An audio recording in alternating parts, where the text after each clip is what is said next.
All right, what's up, everybody? What's up?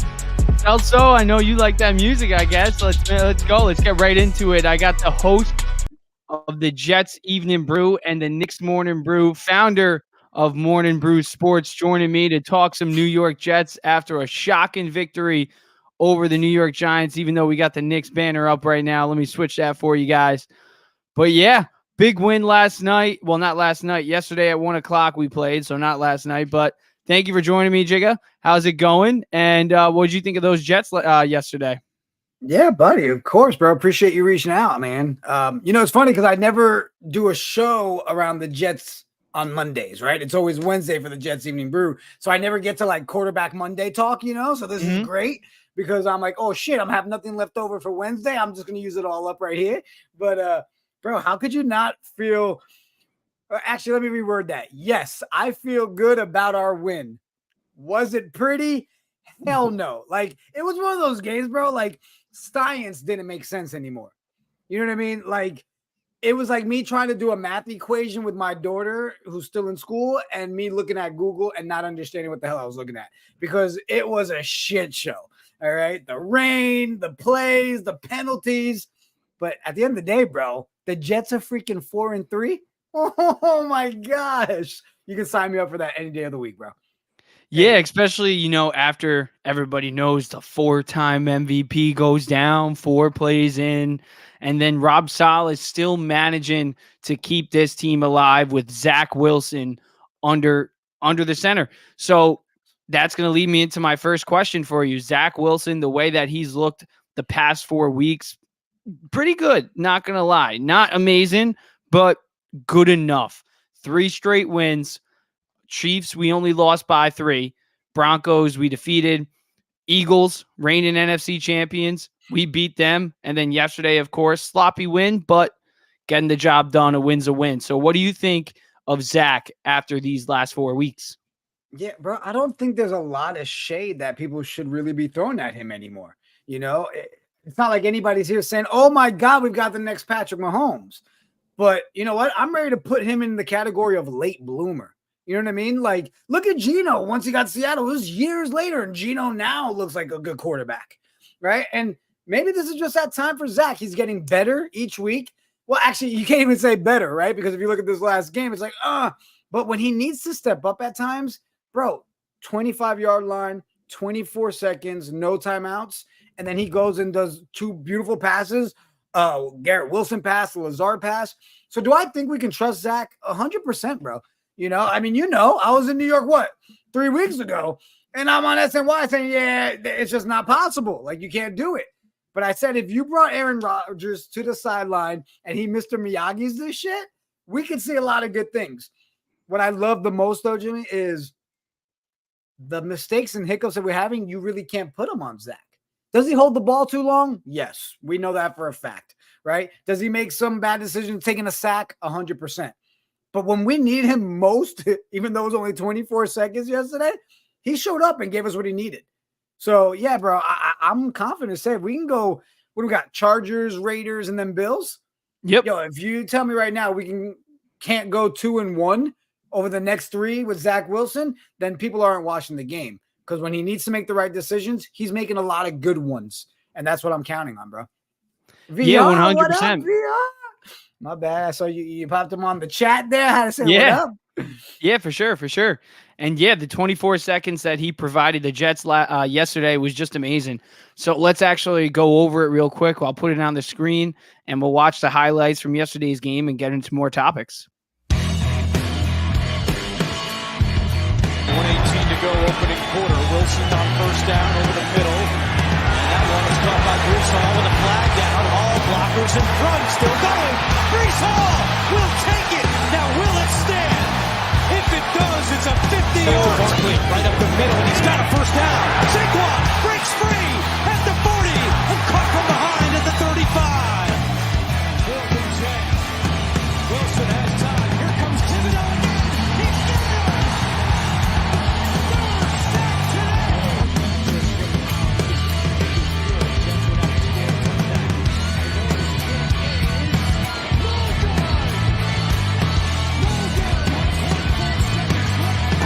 Flag is down. Wilson now here come the Jets. Lawrence is in the backfield. Wilson escapes, throws on the run. He's got a man. First down.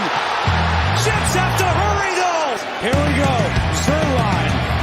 35-yard attempt to send the game to overtime.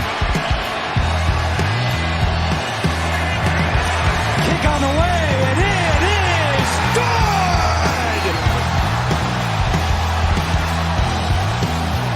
And we got that game as the excuse.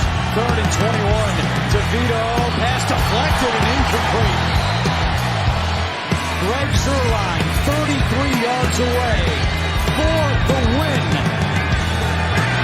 Kick on the way, and it is good! The Jets win it! It still brings tears of joy every time, bro. Yeah, it was not pretty, but we got the job done. A win is a win. And then, like we said, Zach Wilson doing just enough to get the job done. And you said it before, you can't throw the shade on him for the mistakes that were made. I mean, what was it, the third center yesterday in the game at the time when he was making all those fumbles? Exactly, bro. And I had said it, the Giants fans were down on their team more than Jets fans were going into that game. They're like, oh, no, they're not going to win this one. Then you had that other side who was just like, oh, the little brothers of whatever, okay? But I said it clearly, bro. Like, that defense is a good defense. The Giants just started really slow. They've had a lot of hiccups. But I said it. If we can survive Kayvon Thibodeau, survive that man, we can win this game. And for that whole game, we did not survive Kayvon Thibodeau. He was all over the place. Right? We were lucky to squeak this game out, bro. But what I also want to talk about, Jimmy, is everybody will just focus on the negative side of Zach. And better than most, man, I am not a Zach truther. Never have been, never will be. But this is our quarterback. This is who we're riding with. And he's got us to 4-3. They'll focus on all the mistakes, but they're not going to sit there and just focus on, hey, that pass to Garrett Wilson. Like, he made that happen. He rolled out. He made something of that play. So no one wants to focus on the little elite moments. I'm going to cherish those because, bro, as a Jets fan, you know it. We spend our entire lives watching games like this, and all we think of is a loss at the end of the game. Now we're watching these super close games, these battle-it-out, gritty games, but they're ending up with wins at the end. Yep. I'm okay with that. We're built for this as Jets fans. We're built to deal with the pain and headache of every game we go into, and it doesn't change, James. The Jets will always play down to the team they're playing against. Yeah. That's not the same team that played the Chiefs. That's not the same team that played the Eagles. You get a different version of this team every time. I would say it's the same defense. So that defense still showed up, but we'll get into that later. But Zach, I think what he showed us is it wasn't completely on him, like you said. Like, there was so many penalties that were on the Jets like Michael Clemens. We should have gotten the ball, I would say, twice with 7 minutes remaining. Johnson's extra late hit on the quarterback. Like, all of that, man. Like, and it's every week. Like, we need to figure out, and that's the one negative point I give to Saleh. I know you said we're going to talk about Saleh and Dable in a bit. That's one thing I would put on him, man, is what's up with these penalties? Like, your coaches need to lock it up because too many times in the red zone, offensively and defensively, every game we're running into those penalty issues. Yeah, and it definitely is holding back Zach a little bit, and he's still overcoming these. You saw it in the highlight video, the throws that he was making, scrambling out of the pocket. He even said it himself after the game. He's trying to limit running backwards, but he still did it anyways, and he was still able to throw a dime to Garrett Wilson on the sideline, and then to throw to Allen Lazard. And Allen Lazard, as much as all Jets fans want to say, he's not a true number 2. He came up big there. He did have a pretty crucial drop, I would say, earlier in that game. But other than that, James, I said it about Lazard in the preseason, right? We all knew, people that pay attention and research Lazard and watched him. He struggles with that sometimes. He does drop passes, right? So I went into the season where every game you got to be like, hey, that's a pass. You got to have that one throw to him that he's going to drop, and you have to expect it. But he came in clutch when we needed him, bro. No question about it. I mean, even what VR said in the chat, in all fairness, the weather was frightful. Yeah. On top of it, right? So again, why is it that if it was another team, another quarterback, they would take this stuff into account? But because it's Zach Wilson, everybody's going to be like, oh, well, it was horrible. It's not a good win. No one said it was a good win. But at the end of the day, it helps us get to 4-3. And anybody that's a Jets fan, we all know, beginning of the season, if you would have sat here and said, hey, you guys will be 4-3, I don't even need the details. Thank you. Whatever it is, yes, the deal's yes. I'll take it, 4-3. 100%. And he's beaten Buffalo. He's lost to Pat Mahomes by 3 and outplayed him.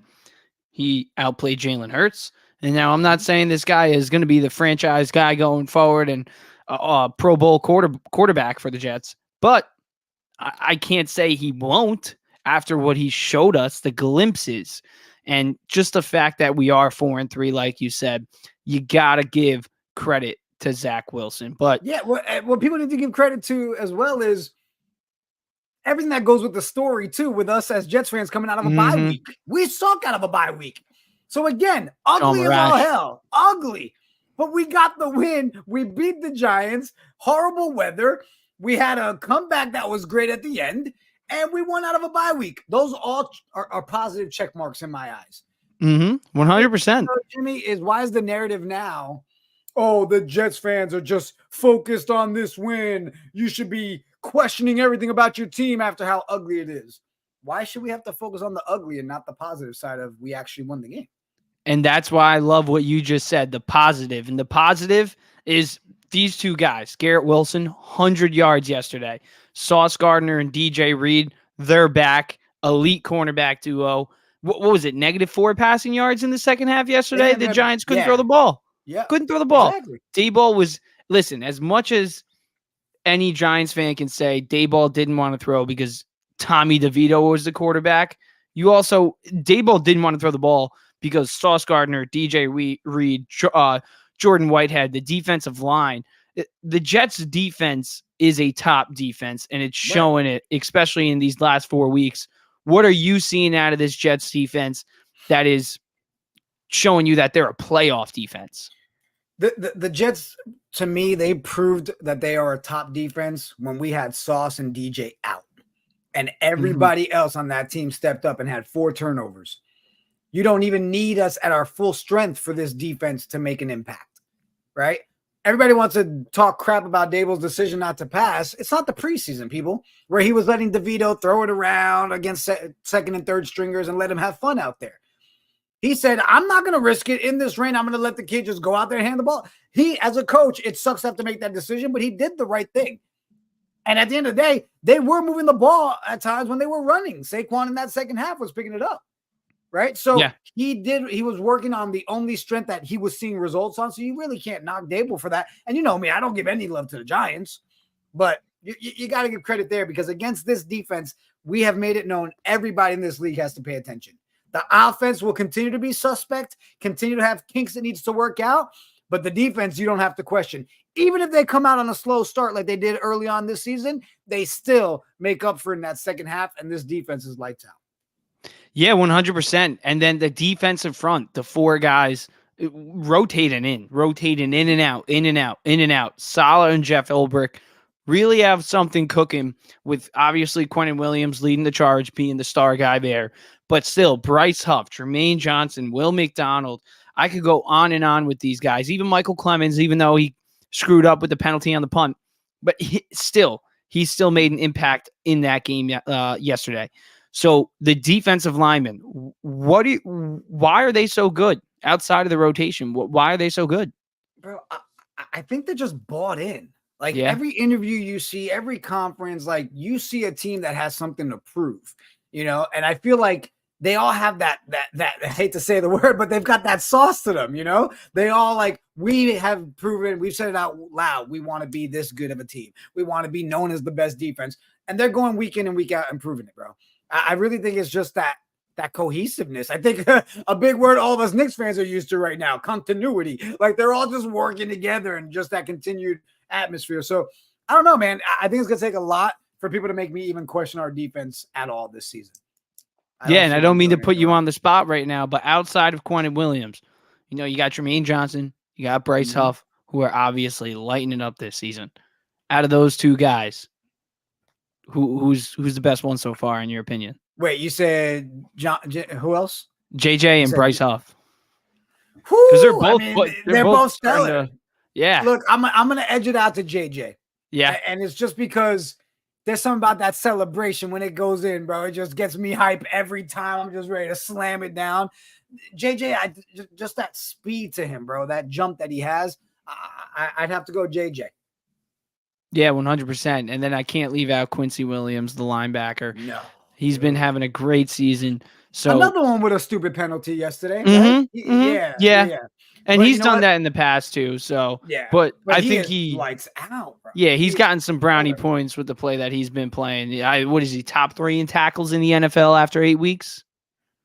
I like how VR said huff and stuff. Come on, no question. All right, VR. You know what? We both have different picks. All right. I went with JJ. I had to. All right. But yeah, no, Quincy's just phenomenal, bro. Like we talked about on the Jets Evening Brew last week. You know, there's just something. He's even tackling stronger and hitting harder than we saw last year. Like you see the impact, even when it's a tackle that didn't take them down. You've got guys that are like stumbling. So he's looking strong out there. I think this was the first game where he had a couple of hiccups and the penalty and stuff like that. But yeah, he's been a stud for us, bro. Yeah, 100%. And it's really starting to come together. I feel like outside of the Dallas game, this defense has been a positive in every single game. They've showed up in every single game. And I'm not sure if it's Salah, I'm not sure if it's Jeff Wilbert, but whoever it is, this Jets defense deserves more. Yeah, it deserves credit, and it has to be talked about. I hate when ESPN is talking about the Jets saying, oh, but Zach Wilson's the quarterback, so they can't go to the playoffs. But they never acknowledge the fact that this defense. I'm about to say, how many teams are still 4-3 right now? And better. Only, you know what I mean? We're right now, we're 8th in the AFC playoff rankings. We're right behind the Cleveland Browns. So we're right there. And then Miami Dolphins. Yeah, and the Miami Dolphins, I'm not sure who they play next week. I think it is the Kansas City Chiefs, if I'm not mistaken. And the Chiefs are coming up off a loss. They're going to be pissed off. They might be handed their 3rd loss of the year. And yes, the Chargers, it's going to be a tough game, but we've beaten Philadelphia, only down 3 to the Chiefs. This team can play against anybody. Yeah. Yeah. So why not? I'm not I know a lot of people are talking about the Chargers, and I guess since we're talking about them real quick, I'm really not scared of the Chargers, bro. No. I mean, they've got the 3rd lowest when it comes to pass defense, right? Meaning, hey, that's a benefit for Zach, right? They're dead last. We're dead last in passing yards, though, right? So it's like, all right, the give and take there. But I just have this feeling, man, if any game we actually were going to have a loss, would probably be the Bills game. I think, we have Bills' number, yes, but it just goes with the narrative. It goes with the whole movie. It's one of those, do we split with the Bills? And now we have to start paying attention who beats who and pay attention to those tiebreakers and all that. But I'm being honest, James, I'm not worried about the Chargers, bro. Yeah. Because to me, they're a better team than the Giants. And people are like, well, then how could you win when you just struggled versus the Giants? Because we will play up to their level like we do with every team.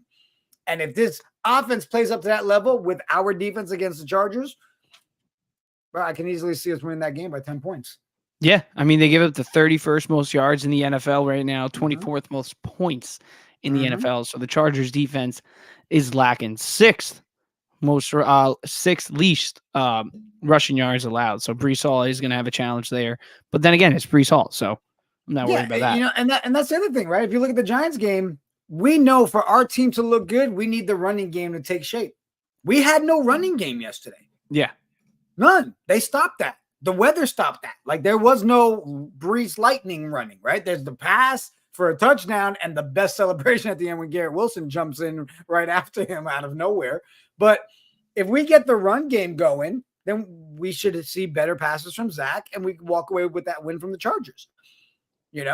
If they secure that run game, that's any team that stops our running game and doesn't give us that play action opportunity, then we're in trouble. I don't see that being a problem with the Chargers, bro. We do have to stop Austin Eckler, though, hands down. 100%, 100%. The Russian defense for the Jets has been a struggle. That's the one thing that I would say about this defense. But let's get VR's question. I'll let you get it first. Is it just me, or does Zach respond to a 2-minute offense better than just regular season scripted play? Is it an impulse thing? What do you think? 100%. I mean, we all joke about it, but if you look at it, VR, 2-point conversions when it's needed, stellar, right? Yeah. His footwork, you're like, holy shit. And you see it. Yesterday's game, having 24 seconds, like him making the smart. I feel like if we had way more time on the clock, he's not running out that way. He's going back too far and he's getting sacked. It was that moment. He performs under pressure. And again, I think everybody forgets he's a freaking kid. You know, you're going to have to get used to those moments, get used to, oh my God, why is my body shaking? That's called nerves.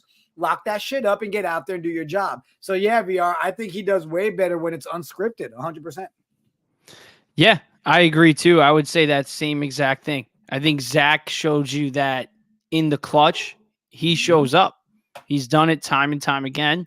I think if he got another opportunity in that Kansas City game, if that flag wasn't thrown, I think Zach pulls it off. I think, you know, when they 100%. need him most, he's shown up. And that's why I have a little bit of confidence in this guy actually becoming the franchise guy, not because of I don't want to I want to ignore the struggles sometimes, because when the Jets need him most, this 24-year-old kid shows up.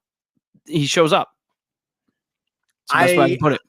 I'm there, but you can't get me on he's a franchise quarterback yet. Not yet, bro. We need to see more. Not we even need to see more. Yeah, exactly. And it's, again, if you take everything with a grain of salt, but you also still got to focus on the intangibles that he's missing out on. Right. Mm-hmm. So we can use the age thing as much as we want to his benefit, but at the same time, this is what, year three? Year 3. Right. Trevor Lawrence is lighting it up. Yeah. You really got to show it out the rest of the season. Right. Which, again, the bigger conversation is this: if this kid leads us to the playoffs and we see Aaron Rodgers now, you know, throwing the ball around and everything. Yes. Obviously you're going to have me say, I would bring Rodgers in a heartbeat. But you got a question as a fan base, if this kid starts lighting it up even more and gets us there, are we messing him up mentally by taking him out and bringing Rodgers in? Right? Hopefully he has that same demeanor he had in preseason where it's Aaron Rodgers, I understand.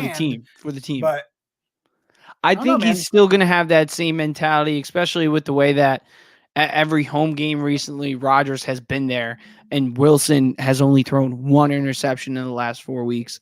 Throwing the ball, he has not made the mistakes. Fumbling wise, yes, but that's also partially due to the center switching. So, so I feel like Wilson has benefited from Rodgers, and even when Rodgers is ready, whether that's week 15 or next season, we're going to get into it in a little bit, but I still want to see Rodgers coming in. And I think Wilson, if he's going to put up a fight about it, screw it. I mean, he's going to be trade bait then at that point in the offseason, and he probably does have value after the way that he's been playing. So I don't think that's going to happen. I think he's going to be okay with it. But, yeah, if you want to get into Rodgers, though, you want to get into Rodgers right now? Yeah, we can. I will say one last thing on Zach. Mm-hmm. Right now, the conversation has shifted. 4 weeks ago, everybody was ready to bring in Trevor Siemian. Oh, yeah. Now we can sit here 4 weeks later and say, hey, let's keep rolling. If they can figure this stuff out, the kid can get us there, man. I really think he can. Yeah. We are. What do you say? Yeah, he said, I will say this. Zach is still standing. 3 years of bad press. Not only bad press, but the fans. Remember last season when they were booing him at MetLife? It was bad. Yeah, Joe Namath, he mentioned in that comment too. He's gone through a lot. So the fact that Zach has this team at 4-3 right now, after the expectations that they had with the 4-time MVP, supposed to be the quarterback, but it's him who comes in. The fans didn't want to see him, and we have to see him. And we're 4-3, third in the AFC East. VR, what I'll say to that too, bro, is that's one of the things people aren't talking about enough. Also is look at his demeanor in press conferences. Mm-hmm. After games, taking responsibility. Like you're seeing the growth, again, from a boy that hooked up with his mom's friends, all right, to now being a kid who's actually growing into himself. Got back with his girlfriend. Got back with his girlfriend when apple picking and pumpkin picking. Sean Marash didn't like it. Yeah, Marash. What are you doing, Marash? Marash. Come on. I'm not even going to, you know what? Let's move on. Yeah, time. Mirage is Mirage. That's a funny. It's a funny thing to always throw at him, but yeah, it's funny to see Zach come back and kind of mature amongst the Jets fans' eyes. But let's get into Rodgers because you were even saying it. If Zach is playing good, hopefully he's okay if Rodgers does come back. And I'll play the video real quick, but yeah, do it. Yeah, 100%. Let's see Rodgers throwing the ball less hold on. than. I know this is your channel, but I care about the growth of your YouTube channel. And we've learned when you're going to play a clip like this, you've got to make sure you put like, a warning on it. Ladies and gentlemen, if there are kids in the room, please leave. Here comes your Jets porn. Oh, give it to him, Jimmy.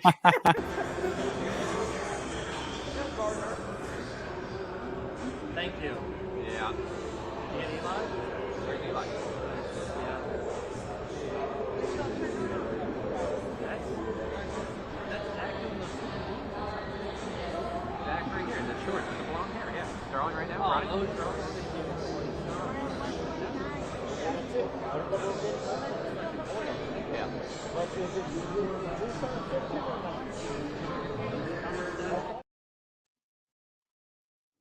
You love to see it, bro. I know. Less than 2 months after tearing his Achilles, he was walking just a few weeks ago without the boot, and everybody was going nuts. But now, after this video surfaces, does that excite you and make you more of a believer that, holy shit, this guy might be able to come back this year and lead the Jets to a postseason run?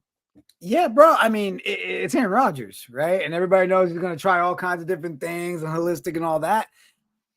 If he believes he can come back, then I believe.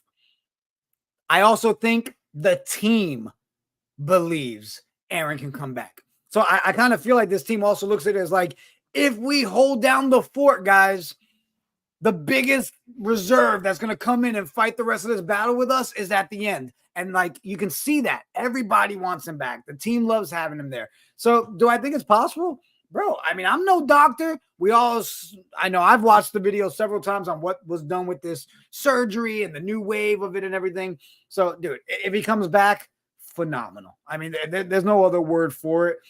The man started the season running out with the flag. Could you imagine running into the playoffs and then all of a sudden Aaron Rodgers is coming out again with the flag? I mean, come on. Like full circle season? Sign me up, bro. Yeah, and that's going to lead into my next question. If Rodgers does come back with this team, with the defense that has been playing like it has in the past 4 weeks, are the Jets Super Bowl contenders with Aaron Rodgers under center this year? So I've gotten beat up for this take before, and I don't care because I stick on it. To me, I never think and it's in any sport, you're just sitting there saying that's a Super Bowl contender. Right? Same thing. That's a World Series champion. To me, it's, are you a playoff team? Anybody that makes it to the playoffs can be a Super Bowl champion. That's the whole point. Just get me to the freaking dance. So, yes, do I think we have a chance? We all do. But again, we're a team that just smacked the Philadelphia Eagles, and people can't beat the Eagles, right? We battle it out with the Chiefs, and the Chiefs just lost. Like, you never understand every Sunday. So, we have the best chance possible to win a Super Bowl with Aaron Rodgers at the helm. Just get us there is where I'm at. Yep, and that's where I'm at too. I think even with Zach Wilson and with this defense, who knows what can happen. Yeah. If you get us the 4-time MVP back, then sign me up for that. Bro, we proved it yesterday. We just need 24 seconds on the clock from the 25-yard line, and it can happen. So Very really Rodgers-esque too. Yeah, bro, like no one's making any comparisons when Zach's doing amazing shit like that, right? I didn't hear any, oh, shit, that was so Patrick Mahomes-like. Oh, even yesterday, you saw how many times where he did his play actions and the fake handoff? Yo, Zach's handoffs. Yeah. Anybody in the chat, go back and watch film. Don't even watch the whole game. Just watch when he does those fake handoffs. You guys as Jets fans know we always talk about Aaron Rodgers and how great he is at that. He's known for that. You saw that a lot in Zach. He's getting so much better at that. Get us to the dance, man. With this defense, I think anybody would be scared to play us in the playoffs. 100%. And that's going to lead me into my last final question. Okay. With the trade deadline coming up tomorrow, We saw the Giants getting involved, trading away former New York Jet Leonard That was a Williams. good trade. They were Yeah, slick pulling on in a that second one, round bro. pick. And I'm gonna shout out the Mets Evening Brew, pulling in a little pulling the Mets move. Uh Seriously. keeping the cap with they're paying the whole entire salary for Yeah. for Leonard Williams. So They pulling in basically that bought a second round second pick. rounder, Yeah, I they mean, did. it's a They Met did, and that's what strategy. they It's need. great. That's what they need. So Is it me or has this been like a really quiet eve of the trade deadline? Like 100%. super quiet, bro. Like I keep 100%. refreshing the tracker. I'm not seeing anything. But that makes me think tomorrow is gonna be big. Right. You would like you want it to be, Yeah. but then you start looking, you're like, man, what are really the big deals that would go down? Yeah. From a Jet standpoint, the only thing I could see realistically being done is Lawson being traded. Mhm. What about Dalvin Cook? No, I'm going to stick with my comment from last week. Mhm. I don't think we should get rid of Dalvin Cook. I think Dalvin's going to progress. He is still getting his legs underneath him. He needs more touches, and we don't need him to be a stellar running back. We just need him not to fall over after 1 yard, right? Yeah. We saw a couple yesterday at 4 or 5 yarders. Good. Let me see some of that. Let's use him, on a jet sweep, things like that. So I don't think we should move Dalvin Cook. I think it'd be a mistake. Carter's hands are looking horrible. He's not looking good when he's running. So to me, unless Izzy's healthy and you're confident that Izzy can come in and tear it up, don't get rid of Cook. Lawson, yes, I think Lawson would be a benefit somewhere else. I wish Arizona had more pieces that we can get from them, because they're in need of a rusher, right? I look at their roster, I'm like, okay, Kelvin Beachum, right? I mean, why not? If you're just going to trade him away anyways for Lawson for a 5th or 6th rounder, go get a little O-line help. We need it after the injuries today, right? I mean, we announced McGovern. We announced Schweitzer. Yeah. Why not give a Lawson for a Beachum kind of trade? He's sitting on the bench. They're not using him. He's 34 years old, but at least it's something because Saleh said it today in the press conference, bro. Not many teams are out there trading away offensive linemen. With the amount of injuries that are going on in the league, they don't just sit there like, oh, sure, let's just pluck this guy from here. So I think it's going to be hard to find anything. So if you can go get a Beachum and give away a Carl Lawson for it, great. But let me ask you, Jimmy, do you think they hold back a little bit more on Carl Lawson now that like Al Woods is injured and then the fear of, hey, we might get more injuries to this core? You know what? Honestly, like with all the rumors and all the Jets fans wanting to see Carl Lawson go, there's a part of me that kind of agrees with it. Yes, because we're not really utilizing him, and we have so many young edge rushers, Jermaine Johnson and Will McDonald in particular. They've Bryce made him Huff. expendable. They made him expendable, right? Yeah, which is a good have. problem to have. You want your young guys to come in and do that. Yeah, that's exactly what you want. That's what you drafted McDonald and Jermaine Johnson for. And, Carl Lawson, we had high hopes of him when we did sign him a few seasons ago. So I would love to see it come to fruition. I would just love to see it come for real and see this guy actually live up to the hype because I still think it's there. I think he needs the opportunity to do it. And listen, with the injuries that the defensive line is starting to have, and even with the turf that MetLife Stadium has, and with the more injuries that I think are going to come, and with the depth, the strength of the Jets defense has been the secondary. The secondary is elite, but the defensive line, it's just so deep and so talented. So I think keeping Carl Lawson just gives them an extra insurance. Keep him. We have other guys that we can trade. Dalvin Cook, we can move if we want to. I know you're not a fan of that, but I think why not? With the way that Breece Hall has been playing. It's not that I'm just not a fan of trading him. It's realistically though, right? Look at some of the names that they're saying are available. Derrick Henry. You're telling me a team's going to talk to you for Cook before they find out what's going on with the tread and what's left with Henry? I mean, even the Bills, didn't they just sign Leonard Fournette? Yeah. To their practice squad, right? So it's not like there's not options out there, and the money we're paying him, he's not a viable trade option. Yeah. Right. People want Saquon more than Cook too.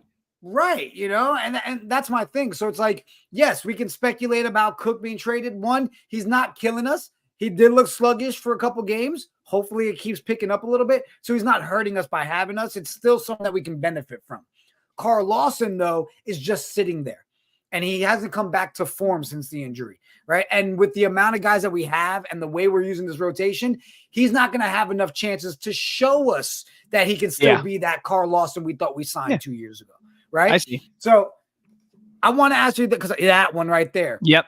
I see Brandon Cooks popping up a lot. There's a lot of couple receivers out there that I would say, kick the tires on, but are they really giving them up? You know, that's the thing. Is Brandon Cooks really available?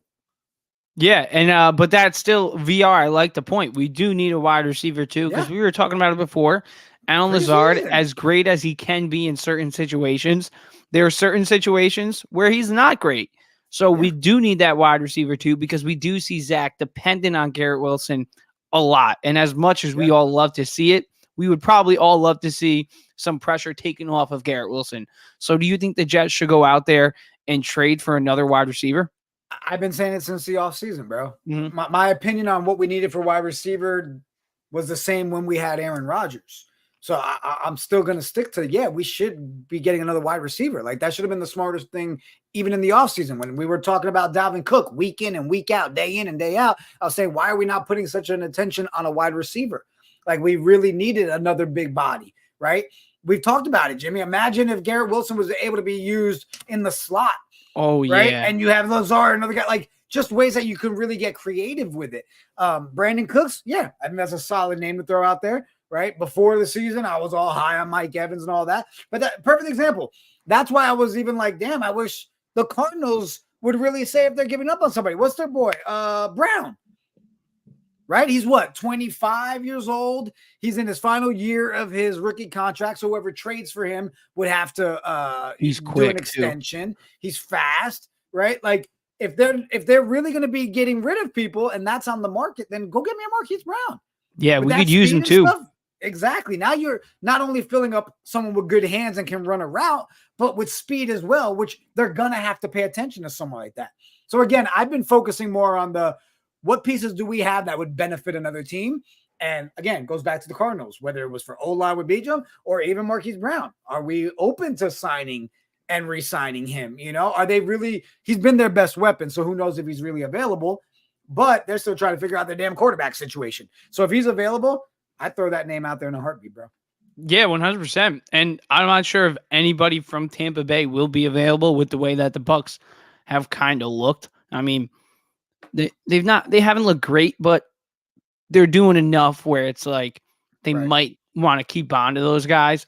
But if they do end up becoming sellers, would you say that the Jets should go after a guy like Mike Evans or Chris Godwin? Oh, 100%. 100%. No question. I mean, I've been the number one stan for Mike Evans since the offseason, bro. You know, while everybody was preaching Devontae, I kept saying, well, Devontae's more realistic in 2024, right? Yeah. But if you can go get an Evans now, like I still feel like he's one of the most undervalued, underappreciated wide receivers in all of the NFL. The dude is just a stud. He's always there when you need him clutch. He's got big body. His hands are phenomenal. Could you imagine him with Garrett Wilson and freaking Lazard? And then all of a sudden now you're utilizing Gipp and I guess Cobb because they use him like crazy. But you start using them in your 4 and 5, you know what I mean? Like, the way it would open up that field for us and for Zach especially, God, bro. Then I could sit here and say, hey, maybe I'll change my Super Bowl take. Like, I'm gonna drop you a name right now, and I want to hear your thoughts on this. They're 1-6. They just got their first win. The guy has 581 yards on the season. Adam Thielen. We were linked to him earlier on in the year in rumors. Would you want him? It's a tough. I mean, again, it's hard to ever say no. I wouldn't take him. But don't you feel like that's very similar to what we already have in Lazard? So you're basically getting another Lazard, and that's not a bad thing. But it's not the over the top. Like this is such a big weapon that's going to really help Zach out. So I think you're kind of just mimicking the type of player instead of going to get somebody that they really have to put their eyes on. But come on, Thielen's balling, bro. You know, people keep forgetting him, and it's like. Every season, don't you realize you end up talking about Thielen at some point or another, whether it's another team wants him or the number he's putting up? I just don't think they really would get rid of Thielen, bro. Ooh, I like this from VR. I mean, Corey Davis kind of did have a shocking retirement in the offseason right before the season started. do you think there's any possible way that we could convince him to come out of retirement? Because I even know I was listening to Jets Evening Brew over the summer, and you were talking about how hyped you were to see Corey Davis kind of work out with Rodgers. So, with the need for a receiver, do you think that there's any shot that Corey Davis does come out of retirement? Bro, it cracks me up because you know it, Jimmy. All offseason, I was and Italy Jet, my co-host, we both big Corey Davis guys. Mm-hmm. You know, big Corey Davis guys. But a big percent of the fan base was ready to trade the shit out of him. They didn't care. Oh, Yeah. move Corey. Yeah, now all you got to do is trade Corey. Here we are now, 4-3. Everybody's like, go get Corey. Right? It's the same thing with our O linemen, right? Oh, these guys suck. And then they get injured. Oh, no, not Connor McGovern. Oh, my God. Right? So, Corey Davis, we all still to this day don't know what happened, why he retired. I don't know, man. I wish we had some sort of inclination of why he retired, because then it's easy to give an answer like, oh, you can convince him. But something big enough for him to be like, I'm done. So I don't know if it's actually a possibility, but man, I still am a big believer that Corey would have done amazing with Aaron Rodgers, and he would be so much more valuable right now because of the relationship and that chemistry that him and Zach Wilson had. Got to remember, he retired before Rodgers went down. You know what I mean? So in his mind, it was, this is the receiver, this is my quarterback, Corey Davis and Zach Wilson. He knew he was Zach's number one. Then Garrett Wilson, right? And then you saw the flip last season. So yeah, it would have been dope to be able to get Corey Davis back. I just don't see it being a reality, bro. Yeah, I would love to see Davis back with this team, but at the end of the day, like you said, with the way that he did retire, we haven't heard anything about it, what it was. So it must be big. It has to be something serious. So I think he wants the full season off at least.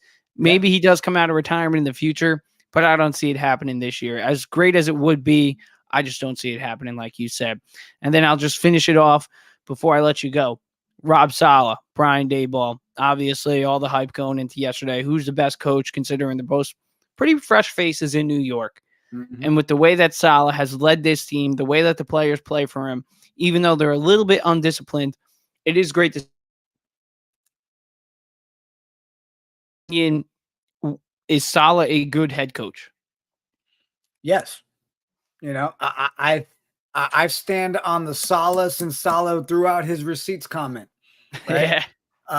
A lot of things that people were down with Saleh, I think Hard Knocks kind of brought to light that he's not this soft-spoken guy that people were starting to think he was, that he was just a big muscle guy. And there's no way, right? When you start seeing him throwing these F-bombs and the speeches he gives and the way he gets his team bought in, I think Saleh's a great coach. Does he have things that he can work on and improve? 100%. But most coaches do. Why do coaches last till they're 70 years old? Because they're constantly learning, right? It's that one position that you are learning every season, right? Look at guys like Bill Belichick, right? Now he's starting to look like he's growing stale and old, but he's been doing it forever, right? So I don't, even when it comes to Daboll, bro, I don't even know why people throw shade at Daboll, right? The guy was their favorite person of all of New York last season. Daboll everything. And now because of a bad season, now it's, oh, Daboll's the problem. I don't think Daboll's the problem. He has proven he can't handle the animosity and the challenges so far this season, as well as Saleh and the team have. You know, they lost their quarterback. They had a Tyrod Taylor, which, let's be real, Jimmy, if in the beginning of the season someone said you want Zach Wilson or Tyrod Taylor as your quarterback, who would you pick? Tyrod Taylor every single day. Right? So you had a better backup option at quarterback at this point. Like, you just haven't been able to work the pieces, but it also doesn't fall on Daboll that a lot of the stuff that hasn't gone their way, the team just looks horrible. The O-line is a mess. Saleh has been able to prove rotating that defense, rotating that offensive line, working with Zach Wilson. The team is bought in, and I will go run steps with this guy any Sunday he wants, bro. Any Sunday, any stadium. Let's run those steps, bro. Yeah, I'm loving it. I'm loving what I'm seeing out of Saleh. I'm loving what I'm seeing out of Zach Wilson. I'm loving what I see out of the defense, and that's his pride and joy. So at the end of the day, like you said, I think Saleh is a good coach, and I think, like VR said, he's trending to be a great coach with the way, like you said earlier, the fact that we lost the 4-time MVP, and we're still with Zach Wilson, the guy who kind of almost – last year, he might have not been last year people were calling for him to get off the Jets. Bro, now, it was literally, I was in New York 4 weeks ago before the Chiefs game. Okay. At that moment, stats are stats. The ball doesn't lie. He was the worst quarterback in all the league. Okay. He was just looked horrible. Last season, he couldn't throw a screen pass. But now you're seeing that stuff change. And how do you not put some of that credit to Saleh and JD of saying, hey, we could have easily just moved on. We got Rodgers. We believed in Zach. We're going to keep building the kid. They saw what we're starting to see, and they know he still has room to grow. But that's another thing I love about Saleh. He calls people out. He says things. And as much as fans, we hate hearing a coach that doesn't give us the full extent of an injury, right? You got to like the mind games he's playing too before Sunday with these other teams. I don't know. He's questionable. No, he's totally in. And then boom, he's out. So I don't know. Saleh as of right now, bro, at 4-3, that's my coach, bro. And I think he's killing it.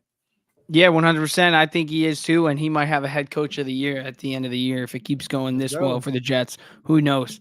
But thank you for your time. I really appreciate it. Bro. You spent over 45 minutes with me. We went a little overboard, but I really do appreciate you staying this long. I always love hearing your Jets insight. Shout out to you. Shout out to the Jets Evening Brew. And you want to give us a little rundown on what you got going on this week with the Jets Evening Brew? Yeah, so we got our boy Gunny, the Jet Situation Report coming on. We got Abs coming on. I believe if schedule permits, Wednesday night, we also got Long Beach Joe coming on the show. So we're about to go all out Jets crazy, all right? Jets Giants recap. We're going to go nuts with that. And then, for those of you in the chat, if you happen to be Knicks fans, because I know Jimmy covers Knicks stuff as well, the Knicks Morning Brew. This Wednesday, we got John Starks on the show with us. So just a lot of good stuff going on, man. Now I'm going to go say hi to everybody in the house, act like I love everybody real quick, and get ready for the Rangers game tonight. I'm telling you, I love that we literally have like a New York game for something every freaking night right now. It's the best time of year, bro. Yeah, just like the Morning Brew Sports has a podcast for every single team in New York right now. Do we got a Nets show? No. Remember, that's the one team we will not have. So we guarantee we'll even get Brooklyn. Into Liberty next season. We're going to get Rangers. We already have. We're going to do an Islanders. We will not do a Nets. Not happening, bro. Yeah, honestly, I'm okay with that. But yeah, Rangers, they got the Rangers Ice Brew. You also got the Mets Evening Brew. We're going to be coming back. The Yankees Morning Brew has really been popping off. The Knicks Morning Brew, they were on tonight, this morning as well. My mistake there. This morning they were on. You and Phil got something cooking over there too. Jerry's going to be joining the show. That's awesome. Love to see it. Great guests lining up. So Morning Brew really gotten some. They're really cooking up. So really good to see it. We're working it. At least no one can ever sit here and be like, do these guys do anything? I think the question lately is, do you guys do too much? I'm okay with, do you do too much? The answer is no. We still have a lot of teams we want to get to. But yeah, like you said, man, even Jerry joining us now on the Knicks Morning Brew twice a week is it's stellar, man. And it's great because we want to make sure we're building a space for fans that understand that they can come on an open panel. Everybody can have their opinions and their takes, but it shouldn't change your fandom. It shouldn't mean that your answer is wrong. We all can have opinions, talk about it, disagree, agree, whatever. It's still for the same meaning, and that's our New York sports teams, bro. Yes, sir. Love to hear it. All right. Thank you for coming on. I appreciate you, bro. Yeah. And big game this week. Hopefully we can get 5-3, but thank you for coming on. I'll be tuning into the Jets Evening Brew this week to hear more Jets from you. All right. Thank you. Make sure you go follow him too, Jigga Man Porto on Twitter, and make sure you go follow Morning Brew Sports. Subscribe to them on YouTube as well. Really cooking up right now. Over 1,000 subscribers pretty recently. So make sure you go give them a follow and a subscribe on YouTube. Really got something cooking. I'm going to take a quick break, and then we'll get into the New York Giants. We're going to be talking quarterback problem that they might have. Tommy DeVito might be the guy, even though Daniel Jones cleared to play, so he's probably going to be the guy this Sunday. Kayvon Thibodeau, he's really turning it up. You heard Jigga talking about it before, that Zach Wilson was actually overcoming the fact that Kayvon was playing great. And I'm also going to be talking the fact that Leonard Williams is gone. So is there more to come? Could Saquon be next? All next on the Strictly New York City Sports Show. 1:18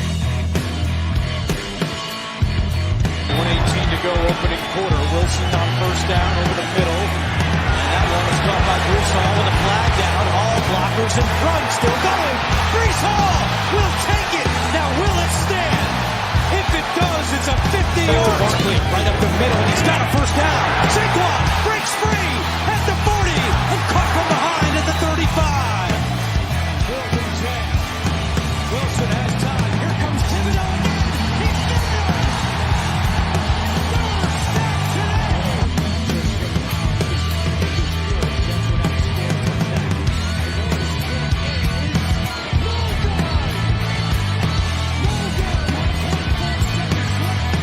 Flag is down.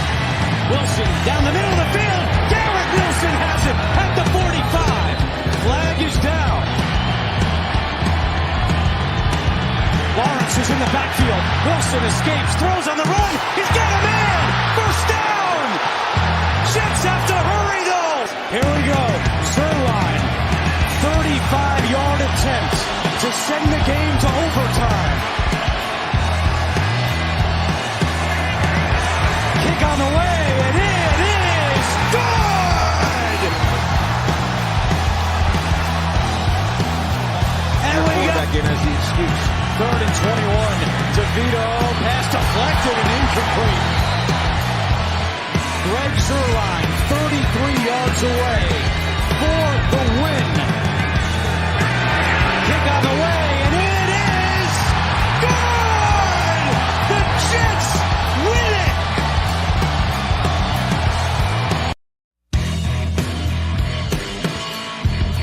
1:18 to go, opening quarter. Wilson on first down over the middle. And that one is caught by Brees Hall with a flag down. All blockers in front, still going. Brees Hall will take it. Now will it stand? If it does, it's a 50-yard. Barkley right up the middle, and he's got a first down. Saquon breaks free at the 40 and caught from behind at the 35. 4th and 10. Wilson has time. Here comes Thibodeau. He's got it.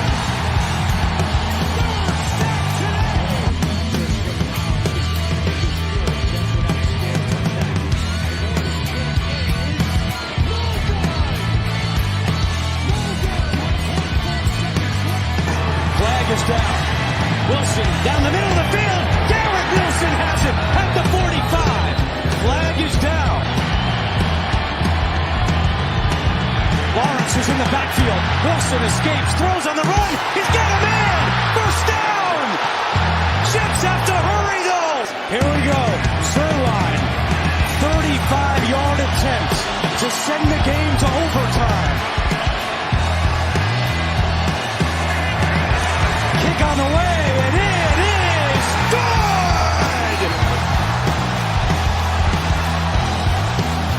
And we got back in as the excuse. 3rd and 21. DeVito, pass deflected and incomplete.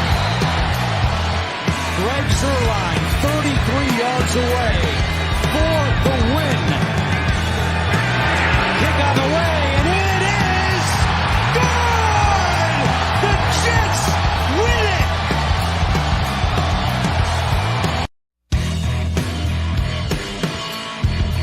1:18 to go, opening quarter. Wilson on first down over the middle. And that one is caught by Brees Hall with a flag down. All blockers in front, still going. Brees Hall will take it. Now will it stand? If it does, it's a 50-yard. Barkley right up the middle, and he's got a first down.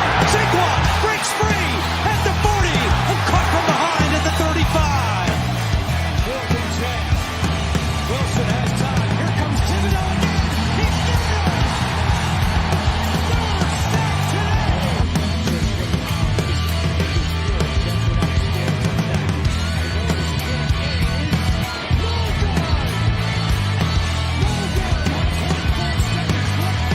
Flag is down. Wilson down the middle of the field. Garrett Wilson has it at the 45. Flag is down.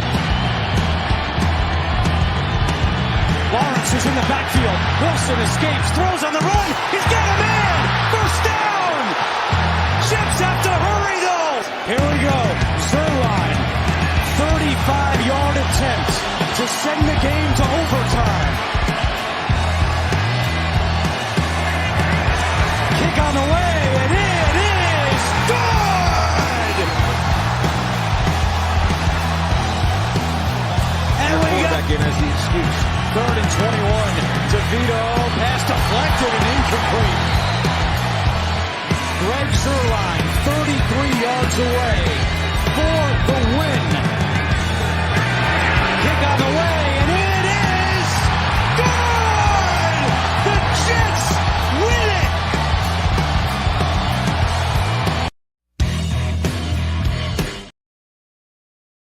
All right. Welcome back to the Strictly New York City Sports Show presented by the James Owen YouTube channel. All right, let's get right back into it. The New York Giants are doing a fire sale right now, maybe. Leonard Williams is gone. They're going to keep the cap hit on him.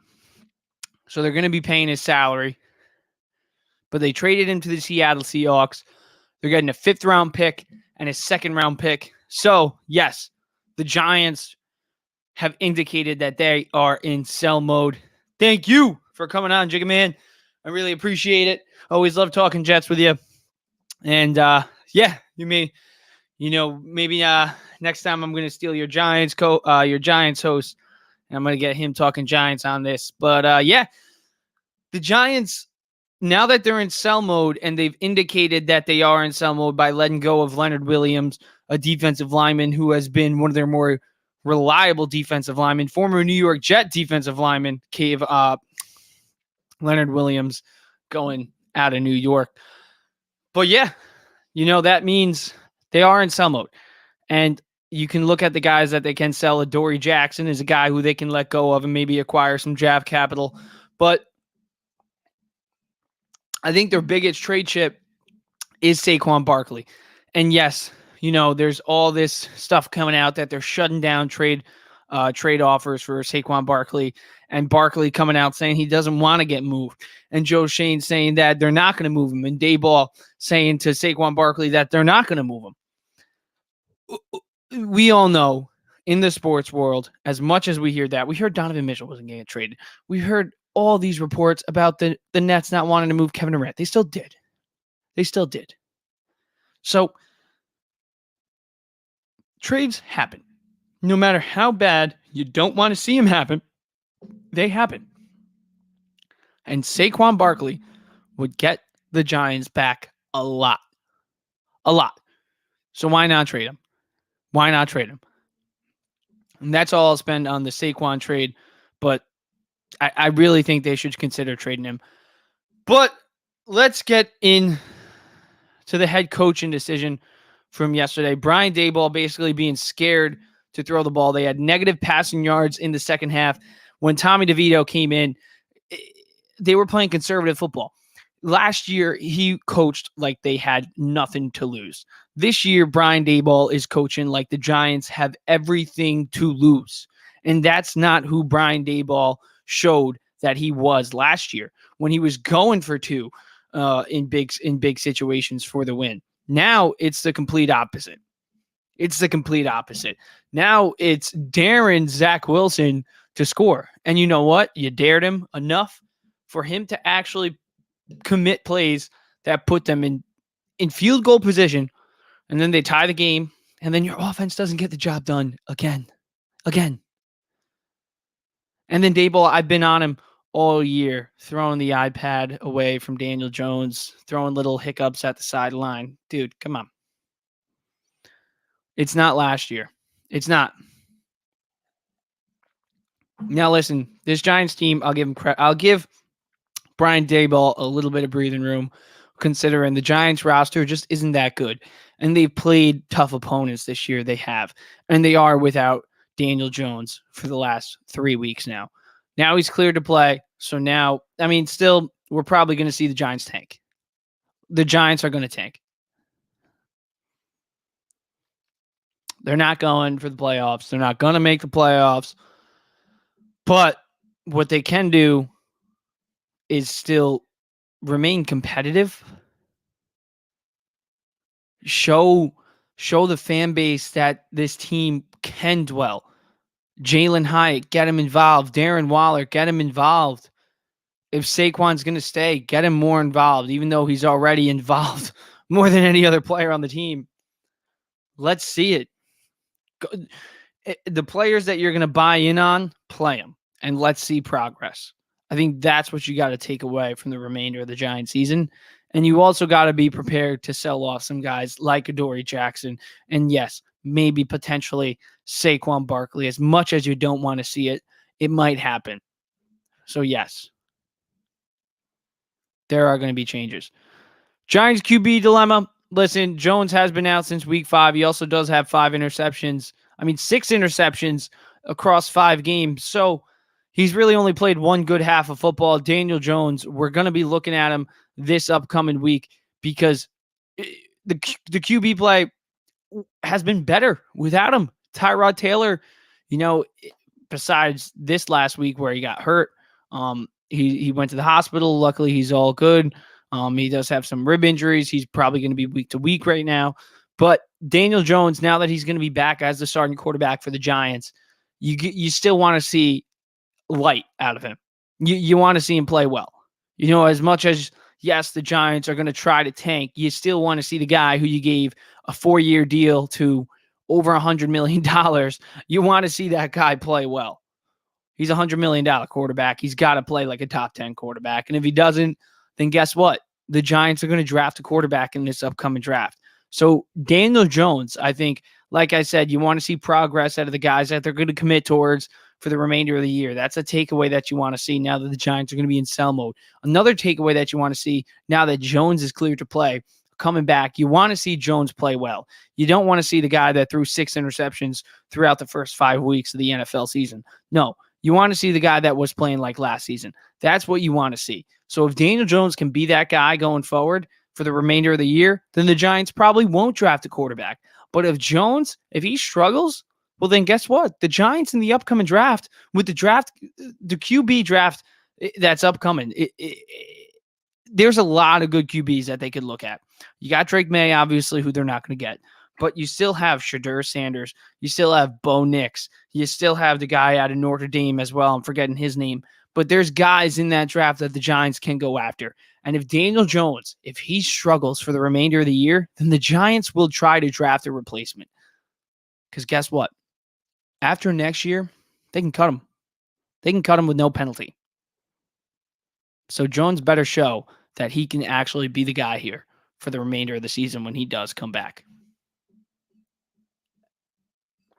But listen, as much negative that there is on the Giants, there are positives. Saquon Barkley, positive. Defensive side of the ball, not a lot of positives, but here's a positive. The secondary, the young secondary has been playing well, but I'm not here to talk about that right now. I'm here to talk about Kayvon Thibodeau, who has 8.5 sacks. He had 3.5 sacks yesterday against the Jets. He's going off. He's going off. So you love to see Kayvon Thibodeau showing up. All the talk about him being a bust. I myself have even said that Kayvon Thibodeau is on the way to being a bust, but he showed this season that he's not a bust. And in fact, Kayvon Thibodeau is actually elite. He's elite. He's a threat on the defensive side of the ball for the New York Giants. And Kayvon Thibodeau has proved that the New York Giants drafting him with a top 5 pick paid off. Kayvon Thibodeau is coming along, and you love to see it considering the way that he struggled, last season. And even a little bit early on in the year, he did struggle. But these last few weeks, particularly the last 6 weeks, Kayvon Thibodeau has been probably one of the best edge rushers in football. And that's a lot considering he's a second-year player. He's young, and he's got a lot more time to grow into an elite player, and he's already shown that he can be that elite player for the New York Giants for years to come. So hopefully Kayvon Thibodeau can continue and play at a high level for the Giants this year. As much as they do want to tank, like I said, you want to see the guys that they're committing towards to play well, and Kayvon Thibodeau is that top guy. You want to see Kayvon Thibodeau. If the Giants are going to suck and they're going to tank, you want to see at least a player shine, particularly a young player, and that young player for the Giants is Kayvon Thibodeau. If he can come along, then at least there's one thing that the Giants can take away that's positive from this season, and that's Kayvon Thibodeau proving that he can be an elite edge rusher in the NFL. Let's wrap it up with the Knicks. But before I get into the overall Knicks and the downfalls of their 1-2 start, losing to the Pelicans, I mean, they actually played decent against the Celtics outside of Brunson and Julius Randle. But I'm going to lead it off with RJ Barrett because he's really coming along, averaging 22.7 per game, shooting over 35% from three, over 45% from the field overall. He's making his free throws left and right. He's getting to the line, which is something last year he got to the line, but last year he didn't make his free throws. This year he's getting to the line even more and he's making his free throws. And that's what you want to see out of RJ Barrett. And he's making his threes. It's only 3 games, but who knows? This kid, 3rd overall pick, still only 23. Who knows? Maybe he breaks out this season. Let's watch the highlights for the first 3 games. Push it up, finds Barrett.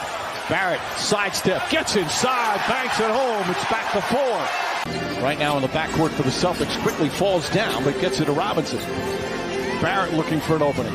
Barrett using a screen, gets inside, using the offhand. 15 points in the first quarter, 3 since. Quickly to Barrett. No hesitation. Barrett a 3-pointer, and it's back to 2. Hikes it up, Barrett. Oh my, the Hawks got caught in transition. A dunk for Barrett. Wednesday night, somebody's got to get hot. Murray and Young are 1 for 5 on threes combined. Randall kicks it out. Barrett for 3. Beautiful stroke. That's the problem when you double or triple. This guy going crazy. Brunson. Back out now to Randall. Julius. Here's Barrett. And he hits a big Brunson side. guarded by the much taller Hunter. Now Murray switches on him. Barrett gets it. Drives on Hunter. Pull-up jump shot. Got it. R.J. Barrett. Big. Push it up, finds Barrett. Barrett, sidestep, gets inside, banks it home. It's back to 4. Right now in the backcourt for the Celtics, quickly falls down, but gets it to Robinson. Barrett looking for an opening. Barrett using a screen, gets inside, using the offhand. 15 points in the first quarter, 3 since. Quickly to Barrett.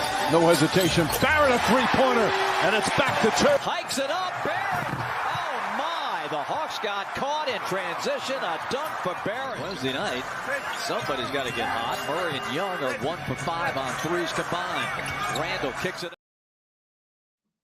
So RJ Barrett coming along for the New York Knicks this year, looking hot. He played very good over the summer for Team Canada, and it's coming along already in the first 3 games for the Knicks. So that's what you want to see out of the former 3rd overall pick for the New York Knicks. And listen, I was talking about it with Eddie Presti, the NBA cap whiz himself, last Monday on the pod. I was asking him if he thinks RJ can be that 3rd guy. And he said he can be that 3rd guy if 3 things happen, basically. 1, overall decision-making. His overall decision-making has definitely improved. His defense has been outstanding this year, his perimeter defense in particular. And 2, his passing has been huge. He's making great passes and great decision-making on the offensive side of the ball. His 3-point shooting was another thing that Eddie was talking about. It's coming along. Shooting over 37% from 3 so far. And then thirdly, free throws. Get to the line and make your free throws. He got to the line previously last year a whole lot, but he didn't make them. This year, he's making them. And that's what you want to see out of RJ Barrett. That's how RJ Barrett can become an all-star with the Knicks. That's how RJ Barrett can help the Knicks go from a good team to a great team, because Julius Randle and Jalen Brunson, as much as listen, both of them have been struggling so far through the first 3 games, but they will start to come along. That's just who they are. If RJ Barrett, if he can play like an all-star too the whole entire season consistently, then this team, they have 3 legitimate offensive threats that defenses should be scared of. Because listen, it's always been there. The potential has always been there for RJ Barrett. Be consistent now. Be consistent, and I will buy in to RJ Barrett being an all-star this year. But one guy who we need to see step up who is an all-star, two-time all-star with the Knicks, is Julius Randle, 13.7 points per game, shooting 28% from the field. And his free throws, quite the opposite from RJ Barrett. He's not making them at all. It's annoying. And if this is going to be the Julius Randle we see all season, then I want to see him go, obviously, just like every single Knicks fan. But at the end of the day, I think he will improve, but we need to see it happen ASAP. We need to see it. No one wants to see Julius Randle suck. That's the last thing Knicks fans want to see. Listen, if you're going to be here, we want you here. We want you here. We do. Knicks fans want to see Julius Randle succeed. As much hate as he does get, they want to see him succeed. But when he sucks, you can't give him any breathing room. You can't. This is unacceptable. I mean, RJ Barrett going 24 in the first game, 26 in the second game, and then only 29 minutes against the New Orleans Pelicans, and he scores 18 points still. I mean, RJ's look good. I mean, Jalen Brunson had that 31-point game against the Atlanta Hawks, so at least he's shown you some signs, and he was taking good shots against the Boston Celtics in the season opener. But Julius Randle has been the opposite. He's been taking stupid shots. He hasn't been hitting those shots. He hasn't been hitting his free throws. He was 4 for 15 against the New Orleans Pelicans, 17 points against Atlanta, 4 for 10 from the field, and then 1 for 5 from the free throw line against Boston, 5 of 22 from the field. Julius Randle sucks. Randle has sucked through the first 3 games of the year, and that needs to change. Jalen Brunson, 31 points against the Atlanta Hawks, struggled against New Orleans, struggled against Boston. We need to see a more consistent basis from him, yes, and I'm confident in seeing that because Jalen Brunson is a beast. He's a beast. We'll see it from him. The Knicks as a whole, I think we're doing all right. We're doing all right. Considering what we did against Boston in the season opener, when you take into account that Julius Randle and Jalen Brunson both sucked, and the fact that RJ Barrett and Emmanuel Quickly, both guys who Knicks fans know that if they play well, the Knicks play well. And guess what? They played well and the Knicks played well. They only lost by 4 against arguably the NBA championship favorites this year. I mean, Jason Tatum, Jaylen Brown, Drew Holiday, Kristaps Porzingis, lights out. Boston is stacked, but the Knicks are deep. So we need to see that depth that the Knicks have. We need to see it be a positive note. And speaking of the depth, we brought in Dante DiVincenzo and extended Josh Hart to be a part of that depth. And they have both sucked. And listen, Josh Hart, I'm confident in him becoming a factor again. I mean, he doesn't really need to score to be a factor. Hustle Hart. Josh Hart, hustle. But Dante DiVincenzo, dude, you were brought here to do 2 things. Make threes and play defense. You're sucking on defense right now, and you're not making your threes. Do it, and the Knicks fans will get off your back. So, that's all I got on the Knicks. Next game, we got the Cleveland Cavaliers tomorrow, Halloween night. We cleaned them up pretty quickly in the Eastern Conference playoffs last year in the first round. 4-1 victory. Got them off in 5. It was a nice thing to do, especially with the Donovan Mitchell trade rumors last offseason. So, listen, I think we'll win that game. But going forward, even if we do win that game, if Julius Randle sucks, you got to start looking at him and throwing question marks. What are we going to see this year? Because it's been a thing where, his first year with the Knicks, he sucked. Second year with the Knicks, he was great. Year 3, sucked. Year 4, great. Now it's year 5, and it's on a pattern. Suck, great. Suck, great. He's due to suck. And so far, he sucked.